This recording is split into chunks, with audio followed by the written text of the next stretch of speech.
ആടി ഞാൻ ക്ലീനിങ് ചെയ്തോണ്ടിരിക്കുക. അടയ്ക്കൊക്കെ പണിയൊക്കെ ഞാൻ ചെയ്തു. എന്ത് തുണി മടക്കിയേ? ഞാൻ എന്താ കുപ്പിന്ന് വന്നു ഭൂതോ? അളിയോ എടി ഞാൻ ഫോൺ വെക്കാം കേട്ടോ. അളിയൻ വന്നിട്ടുണ്ട്.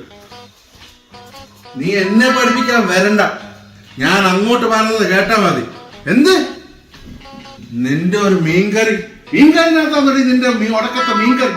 ഉപ്പില്ല മുളകുമില്ല ഉണ്ടാക്കി വെച്ചേക്കുന്നു അവളുടെ ഒരു മീൻകറി. നീ വായിട്ട് ഇങ്ങോട്ട് വാ. നിനക്കുള്ളത് ഞാൻ വെച്ചിട്ടുണ്ട്.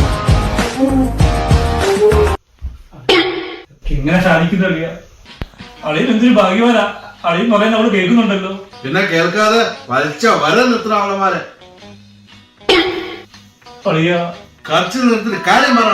അളിയനറിയാവോ, രാവിലെ എഴുന്നേക്കണം, പിള്ളേരെ സ്കൂളിൽ വിടണം, ജോലിക്ക് പോകണം, മടുത്തളിയ. അപ്പൊ ബാക്കി വീട്ടിലത്തെ കാര്യങ്ങളോ?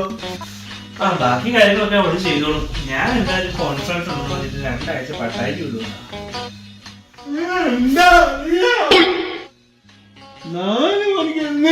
അവൾക്കാണ് എന്നും പുട്ടും കടല ഇറങ്ങും. മൂത്തതിന് മുട്ട പൊച്ച്, ഇളയതിന് ചിക്കൻ ഫ്രൈ. എവിടെയെങ്കിലും ഒരു പൊടി ഇരുന്നാൽ അവൾ എന്നെ വെച്ചേക്കുന്നില്ല. ഇവിടെ വന്നിട്ട് അവളുടെ വായനും കൂടെ കേൾക്കണം എനിക്ക്. Daddy, I want nuggets, please. കേറി പോടി കൊച്ച്. I want nuggets now. പട്ടാ ഓകാണ്ട എവിടാന്ന് വെച്ചാ എന്നെ കൂടെ ഒന്ന് കൊണ്ടുപോ പ്ലീസ്.